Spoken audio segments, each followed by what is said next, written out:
Shalom. Kapandere salunna nagare kurupudi jalita di paminggo paditikyo di masian kutunisi Samuel nabadua di video itu. Di ayat 25 sampai ayat 20 semono mari isi atas mata pribadi 2 Samuel video itu ayat 25 sampai ayat 20.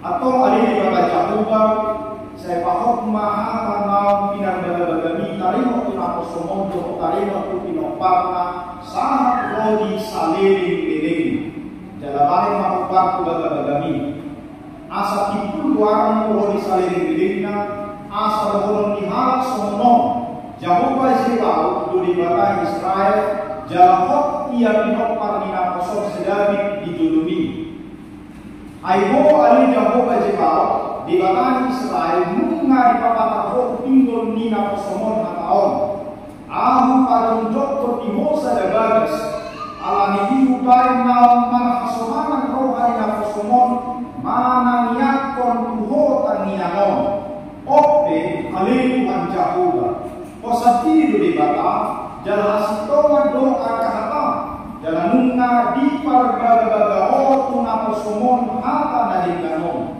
Tom buka main masuk dinopar nina posomon asahok diadopan munasida rodi saliling delena ayo satiri dari Jehovah marbaga-bagaho dalam marhini siang pasu-pasun daotak pasu-pasu dinopar nina posomon rodi saliling delena itu saat dalam beri salunna doho dan permami na posoguru Adong do upasan malambakan mga doktor Acik do tangan mulak matibu Alai kumacitak do tangan mulak mangalera Labatanna kita akan kecewa kalau permintaan kita ditolak Tetapi kita akan lebih kecewa ketika kita memberikan sesuatu kepada orang Kemudian ditolak dan tidak mau diterima kita akan kecewa dengan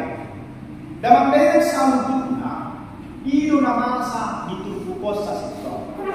Jadi sejauh menetabereng perikop sebelumnya Daud itu berkeinginan untuk mendirikan bait Allah. Alhamdulillah jongjong para jauh di iman. Istana dia sudah dibangun dengan baik dan bagus dan indah. Kemudian dia berniat dan bermajar di hadapan Tuhan bahwa dia akan membangun bait Allah. Tetapi Tuhan tidak setuju. Kalau dikatakan jalo panggilan misi Daud. Tuhan berkata, saya tidak mau kalian membangun rumah bagi alai pinopar kudu arnon nama membangun ini. Kenapa tidak boleh? Karena tanganmu penuh dengan darah. Maksudnya adalah Daud sebelumnya banyak menumpahkan darah dan akan terus berperang untuk mempertahankan kerajaan Israel. Dan Tuhan tidak mau tangan yang seperti itu dibuat untuk membangun bait suci bagi Tuhan. Alam itu ditulak di bata nak dengan panggilan ni sidat itu. Namun dengan salutna walaupun Tuhan menolak permintaan daripada Daud, tetapi Daud tidak tersinggung. Dia tidak sakit hati, tetapi dia malah menaikkan doa yang begitu indah. Termasuk di dalam doa itu, doa untuk keluarganya. Jalan kota beri, kenapa Daud tetap bersuka cita? Karena menurut jahat non ayat 15 doa saya ayat 10 di pintu 2 di 2 Samuel di pintu pitui desa 5 Samuel di doa Bapak melalui Nabi Natan, tetapi kasih setiaku tidak akan hilang daripadanya seperti yang dihilangkan daripada Saul yang telah dijauhkan daripadamu. Dan Tuhan berjanji keluargamu dan kerajaanmu akan kokoh selama-lamanya di hadapanku, tahtamu akan kokoh selama-lamanya. Odo bangkai si David, dia tidak kecewa dengan Tuhan sekalipun permintaannya ditolak, sekalipun doa dia, keinginan dia untuk membangun bait suci Malah dia kemudian di ayat 25 sampai 25 respon atas doa daripada Daud yang ditolak oleh Tuhan. Jadi di ayat 25 sampai 29 itu respon daripada penolakan Tuhan itu. Maka kemudian Daud menyatakan doanya kepada Tuhan. Sebelumnya di ayat 1 lalu Daud sadar bahwa dia tidak layak. Daud sadar dan mengakui bahwa Tuhan sebagai Allah yang berdaulat di dalam kehidupannya. Dalam hidup si David akhirnya berkewajiban menyatakan syukur kepada Tuhan. Madoko leake itu dibata alam sambutna janji Tuhan yang sudah dinyatakan kepada dia. Alam hidup dalam dengan pembagasan berluka dipimpin cara di leok untuk kita masuk-masuk di depan. Karena itu mungkin tak wajib mengucap syukur kepada Tuhan. Jadi Daud sadar dia bukan siapa-siapa di hadapan Tuhan. Dia sadar betul. Jadi kalau kita perhatikan doa Daud ini dimulai dari ayat 17 itu sampai dengan ayat 29, kita akan melihat bagaimana Daud ketika menyampaikan doanya di hadapan Tuhan, dia sadar betul bahwa dia tidak layak di hadapan Tuhan ketika dia berdoa. Dan doa inilah yang harusnya kita belajar juga hari ini dalam David satu. Di fikih kita saat pertanian lupa milik bata, kita harus memiliki kesadaran bahwa kita tidak layak menerima apapun dari Tuhan. Tidak layak sebenarnya kita di hadapan Tuhan. Kita tidak punya hak menuntut Tuhan, merasa layak untuk meminta. Mau tetapi dosen hadirion masa sitona, siapa kita di hadapan Tuhan? Apakah kita layak meminta kepada Tuhan? Apakah kita layak meminta sesuatu kepada Dia? Tidak layak sebenarnya. Daud pun seperti itu. Dia tidak merasa layak di hadapan Tuhan. Maka kita melihat ucapan syukur yang begitu sejati ucapan ini. Untuk berjulu di kirohita roh di Bapa, maka pertama kita harus merasa tidak layak di hadapan Tuhan. Kita tidak layak di hadapan Tuhan. Akibatnya apa? Kita akan berani mengatakan Tuhan terima kasih. Alam dan dimulai dari ketidaklayakan. Kita akan menjadi orang sombong yang meminta kepada Tuhan seperti bos yang memerintahkan Tuhan. Jadi lucu petanian yang anak Kristus songon nama dulu di bata asa yang ini di bata pemiluannya. Padahal siapa kita di hadapan Tuhan yang berhak meminta kepada Tuhan? Daud sekalipun dia raja, tapi dia merasa dia tidak layak. Omat tadi dalam deringat bagaimana kita belajar rendah hati dari seorang Daud. Dia datang dengan ketidaklayakan di hadapan Tuhan. Dia tidak merasa bahwa Tuhan harusnya memberkati. Tidak. Tapi dia datang dengan ketidaklayakan. Dia merasa bahwa dia tidak pantas menerima berkat Tuhan.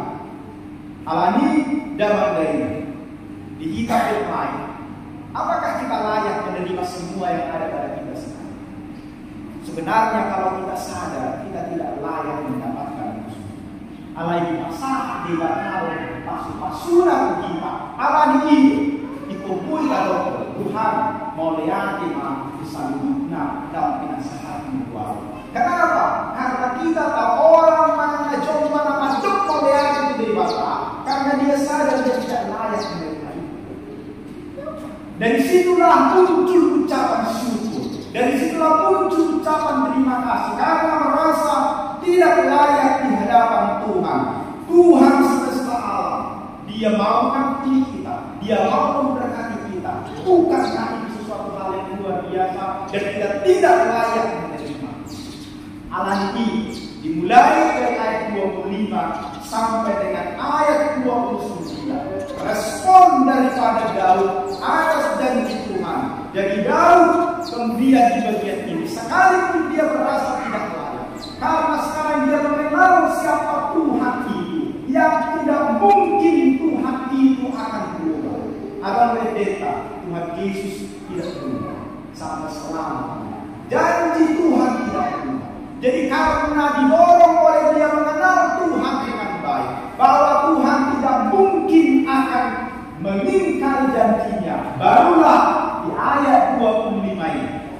jodoh nakal. Dipanggil si Daud maka dibaka di bagasa tangannya. Atau alih dibaka Jehovah. Saya pahok mahal pinar baga-bagami. Tarino tuna kosomon. Doh tarino tu pinoparna sahat roni sanin bebena. Jalabahir mahobar kubaga-bagami.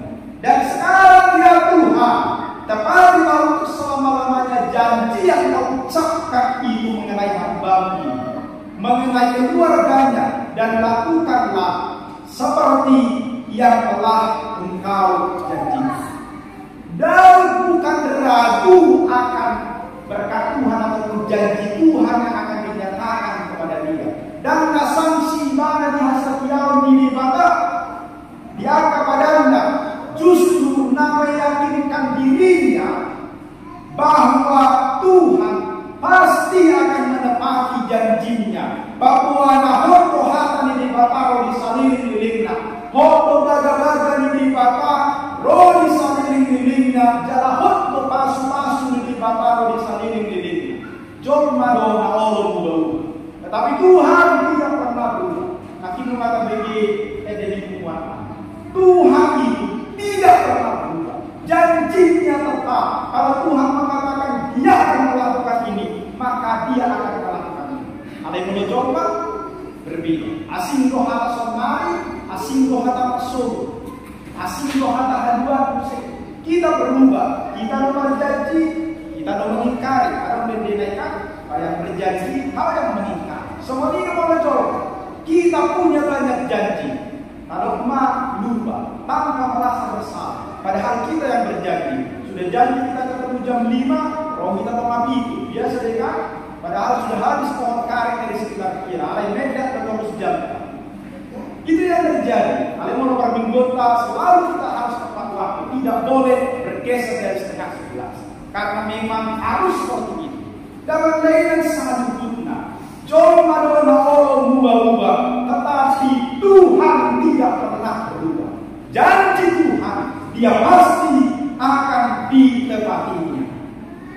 Dan makanya selalu, karena itu di dalam firman ini yang pertama yang kita lihat di ayat 25 sampai dengan ayat 26 itu, maka janji dan berkat Tuhan itu adalah tepat. Janji Tuhan itu tidak pernah berubah. Ini harus dilakukan. Walaupun Daud meminta Tuhan pahoklah baga-bagami, berikanlah atau lakukanlah atau tepatilah janjimu yang sudah engkau nyatakan. Daud dia bukan ragu akan janji Tuhan, tetapi dia sungguh-sungguh sadar bahwa Tuhan tidak pernah berubah. Ini yang harus kita ingat di dalam hidup kita. Tuhan itu tidak pernah berubah. Tuhan selalu menepati janjinya. Pasu-pasu di batado akan coba menghidup di mana. Pasu-pasu di batado coba mengatamian terus di bagasan berulang. Maka janji Tuhan itu pasti akan dinyatakan. Walaupun memang Tuhan tidak pernah berjanji bahwa akan terus terang matahari. Tuhan tidak pernah berjanji bahwa semua akan aman-aman saja. Tetapi Tuhan berjanji di balik hujan ini, di balik badai itu akan ada pelangi itu. Di balik apapun yang terjadi dalam hidup kita ada kebaikan. Dan mewasoni di mata hitam adalah di mulut salah. Tuhan berjanji di dalam semua peristiwa Dia ada. Nanti tadi bisa menggunakan masa karena memang Tuhan tidak pernah berjanji bahwa tidak ada masalah dalam hidup kita. Tidak pernah. Tapi Tuhan berjanji di dalam masalah itu Tuhan akan hadir di sini. Alangkah dalam dina kita harus mengenal Tuhan itu dengan baik. Kita harus sadar siapa Tuhan itu. Janjinya pasti akan terjadi. Ini pengenalan Daud dan harus menjadi pengenalan kita di dalam hidup. Alangkah dalam dina sambut. Janji ditepati oleh Tuhan. Dan Daud dan keluarganya diberkati Tuhan. Pada akhirnya nanti Salomo, putra Daud yang akan mendirikan bait Allah. Dan keturunan kerajaannya dipahok di tanah saat ujung. Sohotop ini buta sama lain. Bagaimana Dinyatakan kemudian lewat siapa? Yesus Kristus. Karena Yesus Kristus lahir daripada keturunan daripada Daud, maka janji mesianik itu, janji bahwa kerajaan itu akan tetap selama-lamanya di dalam Yesus Kristus kemudian itu diberikan. Jadi modo ahad nam dihatahun dikatakan Tuhan itu tidak pernah berubah ketika Dia sudah menyatakan sesuatu. Karena di dalam dari mari kita mengenal siapa Tuhan kita tidak pernah berubah. Tuhan kita tetap selama-lamanya di dalam janji. Janji Tuhan, siapa yang percaya kepadanya pasti akan masuk surga. Maka itu ya dan amin. Itulah yang membuat kita tidak ragu untuk mengikut Kristus. Inilah Yesus au dalan, au Tuhan tua, dengan masalah tua mai, mau semua hiti au. Maka kita berkata, ya amin, aku percaya kepadamu. Kenapa? Karena apa yang Tuhan janjikan itu pasti akan terjadi. Itu sebabnya kita di dalam hidup kita ini dalam dengan saluna. Wasa kita percaya di Yesus, wasa kita percaya di Tuhan ini. Karena janji Tuhan tidak pernah berubah. Dia tidak pernah mengingkari janji. Ini membaik kita partos ni roh mengikuti di mana di negara. Modal baru bagaimana kita akan percaya kepada Dia? Karena kita tidak tahu besok apa yang akan terjadi. Tapi Tuhan janji, Dia ada hari ini, Dia juga ada di masa depan. Maka tidak mungkin Dia meninggalkan kita. Amin. Ini yang harus menjadi keyakinan kita sebagai orang-orang bahwa janji Tuhan itu tetap terus selama. Yang kedua, ayatnya yang ke-27 sampai dengan ayatnya yang ke-28. Di sini, di sini, sebab Engkau Tuhan semesta alam, Allah Israel telah menyatakan kepada hamba-Mu, demikian aku akan membangun keturunan bagimu. Itu sebabnya hamba-Mu ini telah memberanikan diri untuk memanjatkan doa kepada.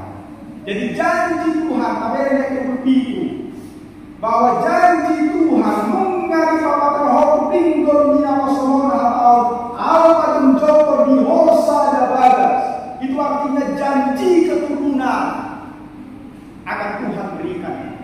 Maka keturunan Daud yang akan mendirikan bait Allah, dan keturunan Daud itu akan diberkati oleh Tuhan selama-lamanya.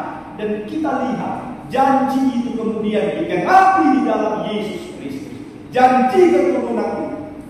Bapak Ibu Saudara yang terkasih, tapi yang di sini bahwa Tuhan yang berdaulat atas segala sesuatu, Tuhan yang berkuasa atas segala sesuatu. Bagaimana Daud mengungkapkan pengertian yang begitu mendalam tentang kedaulatan dan campur tangan Tuhan di dalam membangun dan menggenapi apa yang Tuhan rencanakan. Dan pernyataan ini mencerminkan bagaimana ketegasan Daud di dalam membangun keturunan dari kaum yang kuat. Itu bukanlah hasil manusia semata. Jadi dibatado natahok inova, dibatado yang menjanjikan keturunan, bukan karena hebat dan kuat gagah kita. Walaupun kita orang tua berharap mengajari anak kita, tanpa sekolah dan nasida, kita berikan segala sesuatu yang dibutuhkan untuk bertumbuh. Kita berikan fasilitas kepada dia. Tapi saya mau bertanya, apakah itu menjamin bahwa anak itu akan hidup dengan benar? Tidak. Ada begitu banyak orang tua yang gagal mendidik anak. Bukan orang tuanya yang gagal sebenarnya. Anak itu gagal bertumbuh. Alamiah. Banyak faktor yang membuat ini. Alami itu. Daud sadar betul bahwa hanya Tuhanlah yang membangun keturunan. Dibatasi dalam masuk-masuk jalan. Kalau bukan karena itu, tidak mungkin anak-anak kita itu bisa hidup dengan benar. Allah ini setiap 3 hari waktu kita dalam dunia. Mari serahkan anak itu kepada Tuhan. Kita tidak bisa mengawasi jadi 24 jam, tapi Tuhan bisa mengawasi. Apa tuh pada yang gagal pada sebelumnya? Dan ada tua-tua yang berharap anaknya hancur. Kita memberikan yang terbaik bagi anak itu, tetapi kenyataannya tidak selalu seperti yang kita harapkan. Anak itu masalah yang lebih berubah. Doakan anak kita setiap saat. Jangan pernah mundur. dulu. Sekalipun anak itu sering mengecewakan kita, jangan pernah menyerah untuk menyerahkan hidup. Tapi kehancuran hati raja ada di tangan Tuhan. Dia bisa mengarahkan hati raja itu kemana Tuhan inginkan. Hati anak-anak kita pun ada di tangan Tuhan. Maka dari kita orang tua, ingatlah janji Tuhan bahwa Tuhan yang berjanji akan membangun keturunan. Maka mari serahkan anak-anak itu kepada Tuhan, supaya Tuhan yang memimpin. Saya tahu tidak mudah. Hari-hari ini tidak mudah kita untuk mendidik anak. Tidak mudah. Saya ketika mengajari anak-anak yang sekarang sedang berhubungan, saya satu persatu mencoba mengenal mereka. Walaupun interaksinya tidak begitu lancar semua, tetapi saya mencoba melihat satu persatu. Saya tahu kenapa mereka seperti itu. Semua dididikan dari Tuhan. Sama ngerti. Maka saya mencoba. Saya tidak berani keras kepada mereka. Saya tidak berani memarahi mereka. Walaupun kadang-kadang saya sentil, tapi saya tidak berani. Karena saya tahu begitu saya marah, besok akan datang. Karena saya mengenal karakternya satu persatu. Begitu saya marah dengan keras, kalau seperti itu saya buat di dalam waktu saya mengajar sebagai seorang dosen pengajar, saya buat seperti itu kepada mereka, besok mereka akan datang. Kenapa begitu? Karena saya mengenal, mencoba bahwa seperti itulah anak-anak sekarang. Tidak bisa dikerasi. Tetapi akhirnya bagaimana? Disiplin kurang. Jadi kadang-kadang kita bingung, maka yang mau saya lakukan sekarang adalah berdoa kepada Tuhan. Saya hari ini mau berdoa kepada mereka satu persatu supaya Tuhan membuahkan hidup mereka. Walaupun kadang-kadang sekarang kebiasaan mau, tetapi saya tidak tahu ketika orang tua kemudian kita cuma berdoa untuk mereka, anak-anak kita itu sekarang berhubungan. Pada waktunya Tuhan bisa mengubah mereka. Hal ini sudah memberikan selalu kita orang tua punya tanggung jawab, tetapi Tuhanlah yang kemudian menjadikan orang membangun keturunan itu menjadi orang yang benar. Itu yang ketiga, yang terakhir, ayat 29. Atau bukan lain masuk di lokal dan semua. Asahot dari wanita nasida roli saliri diri. Ayat besar diri ali jahuwa marbaga-bagahu. Jalan marhini siap pasu-pasu dan otak pasu-pasu. Inopar mina kosomon roli saliri diri.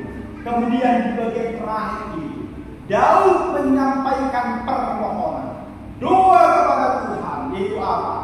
Berkat bagi keluarga dan masa depan. Daud itu adalah orang tua yang baik. Dia berdoa memikirkan masa depan keluarganya dan anak-anaknya. Dan kita lihat itu. Kiranya engkau sekarang berkenan memberkati keluarga hamba ini, supaya tetap ada di hadapanmu selama-lamanya. Sebab ya Tuhan Allah, Engkau sendiri yang berfirman, dan oleh karena berkat-Mu keluarga hamba-Mu ini diberkati untuk selamat. Jadi Daud menutup permintaannya dari ayat 17 itu sampai dengan ayat 29 ditutup oleh Daud dengan memohonkan berkat Tuhan bagi keluarganya. Dia tahu bahwa dia dan keluarganya adalah orang-orang berdosa yang sangat mudah menjauhi Tuhan. Itu sebabnya dia meminta kekuatan dan berkat Tuhan. Daud itu mengingat Saul yang telah kehilangan kesetiaan kepada Tuhan, sehingga akhirnya Tuhan menyingkirkan Saul dan seluruh keturunannya.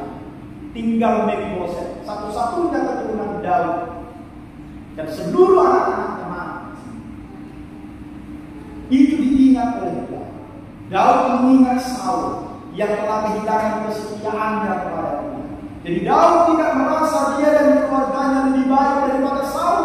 Itulah sebabnya dia kemudian menutup doanya, ditutup dengan permohonan agar Tuhan memberikan anugerah agar keluarganya tetap setia di hadapan Tuhan dan tidak dibuang oleh Tuhan.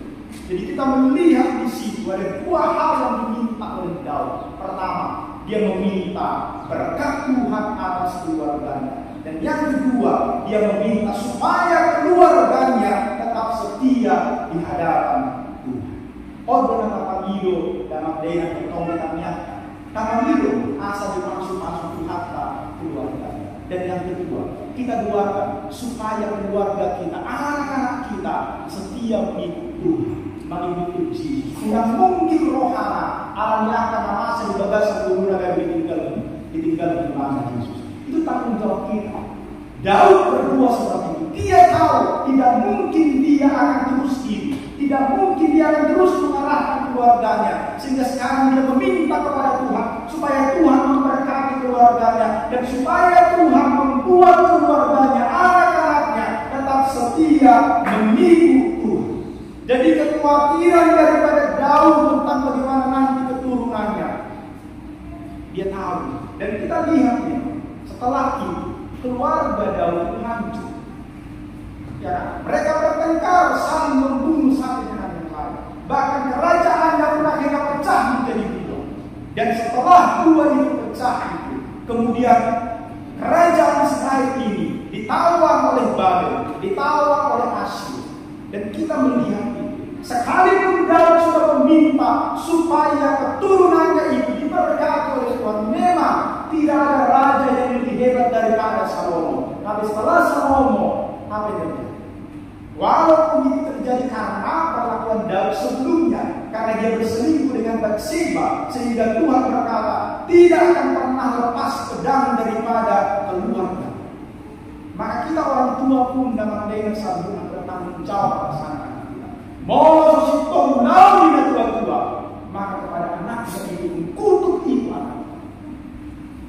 Alam ini sejujur dokter itu dalam dari waktu malua. Selalu kadang-kadang kita orang tua berkata, "Muain mengamalua ho, dan kau menanggung dosa." Itu salah. Tidak pernah orang tua menanggung dosa anak-anak. Anak yang menanggung dosa orang tua. Kenapa? Karena dosa itu diwariskan kepada anak-anak. Dosa tiap-tiap, dosa warisan dari orang tua, dari nenek moyang itu diturunkan kepada anak. Sehingga apa?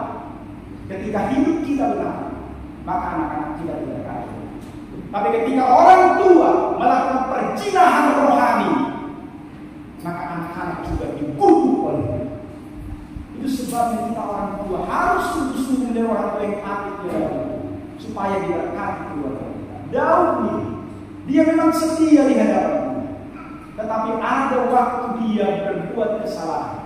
Dia berselingkuh dengan Batseba, dia membunuh suami Batseba, dan akhirnya Tuhan pun memberikan hukuman bahwa pedang tidak akan pernah lepas dari keluarga, dan ini yang terjadi.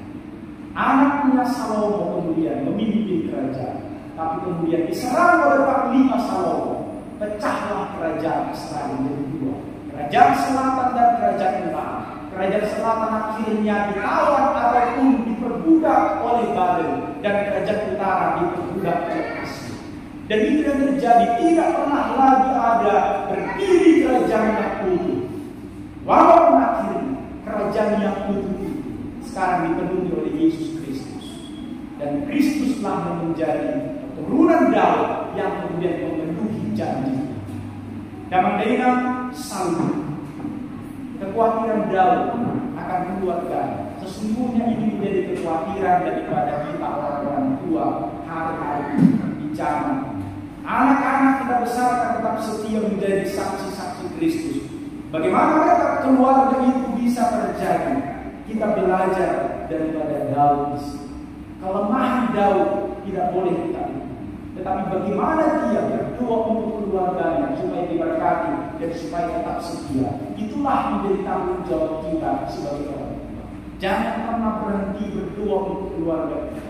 Untuk suami yang tidak pernah mau gereja, untuk suami yang mungkin tidak peduli akan hal-hal rohani, istri tetaplah berdoa untuk mereka. Kita sebagai orang tua, mari berdoa untuk anak-anak kita supaya kemudian mereka tetap setia mengikut Tuhan. Kita sebagai anak-anak berdoa untuk orang tua kita. Mungkin orang tua kita juga tidak mau memikirkan hal rohani, tapi kita sebagai anak juga punya tanggung jawab mendoakan dia. Karena ketika Tuhan memberkati orang tua kita, itu akan diwariskan. Jadi jodoh dalam kita orang tua tidak usah mewariskan harta benda kepada anak. wariskanlah keteladanan, wariskanlah iman kepada mereka. Karena itu tidak akan pernah dirusak oleh apa. Menurut tetapi kalau iman, keteladanan yang mengikut Tuhan yang kita wariskan kepada anak kita, maka anak itu pasti jadi. Tidak peduli apakah dia kaya atau miskin, tetapi ketika iman itu kita wariskan, keteladanan mengikut Kristus itu kita wariskan, dia akan menjadi orang yang setia di dalam hidup Tuhan sepanjang. Om ada mengenai bahwa lima tujuan tadi kami buat. Mari kita doa keluarga. Sama seperti dalam berdoa keluarga. Saya tahu keluarga kita mungkin ada yang baik-baik saja sekarang, tapi banyak keluarga-keluarga yang tidak baik-baik di masa sekarang. Maka itu menjadi tanggung jawab kita berdua. Jangan pernah berhenti. Tuhan melihat berapa banyak air mata yang kita keluarkan untuk berdoa bagi keluarga kita. Mungkin hari ini kita belum melihat ada perubahan, tapi jangan pernah berhenti berharap kepada Tuhan. Sama seperti Daud, sampai akhir hidupnya dia tetap berdoa dan berharap. Hari ini mungkin mari kita tetap berdoa kepada Tuhan, meminta supaya Tuhan yang kemudian melancarkan jalan di hadapan kita. Sekalipun mungkin tidak akan lancar, tetapi tadi saya sudah mengatakan Tuhan berjanji di dalam semua peristiwa yang terjadi dalam hidup kita, dia ada di situ dan dia akan menyertai kita dan dia akan memberikan kekuatan kepada kita untuk bisa melewati semuanya. Diberkatilah kita, diberkatilah keluarga kita. Amin. Saat tanganmu mari Tuhan nami salu. Nungah kami kami ya Tuhan. Di paingan todo kami salu kita. Asaroha itu adopanmu. Pingon kami jalan pada kami. Ho de bata nasuhiyam buba. Janji tu salutna na persaya tuho. Patu sombudi, patu sombudoi ditiki. Jalaho do namato. Masuk mudo salutna hami doho pinopan. Alania de Tuhan roh kami menghidup ke depan kumai. Somon tangiang ni sia dito. Asa pas wongmu keluarga nami salu. Asa lehommu hasa tiao di hami doho disudi keluarga nami pinopan nami. Asa tutongna sida si untuk Yesus di bagasan diri. Nuai orang kedepan mo de Tuhan. Pasahat kami mga keluarga nami itu adupan. Kami nagdua-dua na marasa kamereng kediling nami na sositong parnulungan. Pasahat kami tubuhan ni Tuhan. Pasupasuma yan ang nami iya ni Tuhan.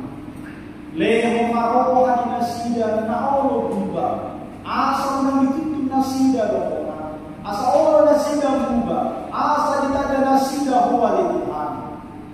Asa takas tubo nasida oh ni hami na dua-dua ni Tuhan. Dalam orang di bata tu ibarat. Asa unang manini di bata siya dalam dia ni Tuhan. O mapagiguan namin tu buwal ni Tuhan. Homa naman at agaling namin. Asa ko di dalam. Hami ay Tuhan. Akan keluar pasangan kami sa lubog na keluarga namin. Ama manang naina di pamatongan ni keluarga namin ay Tuhan. Di bagasan ko na nasa peduli pangituto. Nasa manulahong tanggung jawab na sebagai anggota keluarga. Sebagai anak, mana sebagai ina di pamatongan ni keluarga. Kuasa kami na siya ke depan oleh Tuhan. Asa homa na makalihong hangbao di na siya oleh Tuhan. Mula siyang tubunan niya Tuhan atas dito Tuhan. Mau kami magbuhat dengan nami keluarga nami ke depan. Ala nila ang podo to din na magiyay. Mangido kami asa homa na mangarahon to dimiya rin Tuhan. Magbuhat keluarga kami. Asa mulak na sida manghutok ko di bagasang tulunan. Pasantaan na siya ke depan ko Tuhan. Nakas ko di botoho so dia kami pengatongan di keluarga kami. Sadia ko na memahami matangis mananiyapon. Anggota keluarga kami dari Tuhan. Asahok nasida ya Tuhan. Alanya dari Tuhan. Pangilu kami kepada Tuhan. tangihon maanihang kami, tangihon matangyang nanyonan. Pasata nihan sa lubog na Tuhan, lehon bugo na siyang buwihan, asa marbugo kami mga dupi mulo namin siga Tuhan. Upasahan kami dirinan, upasahan kami keluarga namin, upasahan kami pinopar namin tumo sa lubog na Tuhan. Homa na mamasu-masu, homa na marduguihon, homa na magtungan ya Tuhan, jalahoma na makalehon sa iyaw, asa tutok sa dia kami, mangikutok po di bagasat po namin sa Tuhan. Pasatani, kami sa lubog na, kami na tua-tua, yanakon na ron, why di bagas Diyos mo na Tuhan, kabaya pasok-pasundin kami sa lubog na. Tungani na kami, madalanin mo yung kami sa Tuhan. Masuk-masuk keluarga Tuhan, dinamarsa, dinagali, dinadong persoalan di tempat keluarga, dinadong persoalan ekonomi doon na asing. Pasahan kami keluar Tuhan, sa homa na mga lehong jalan keluar, sa lubog na diagsak ko sa namin Tuhan.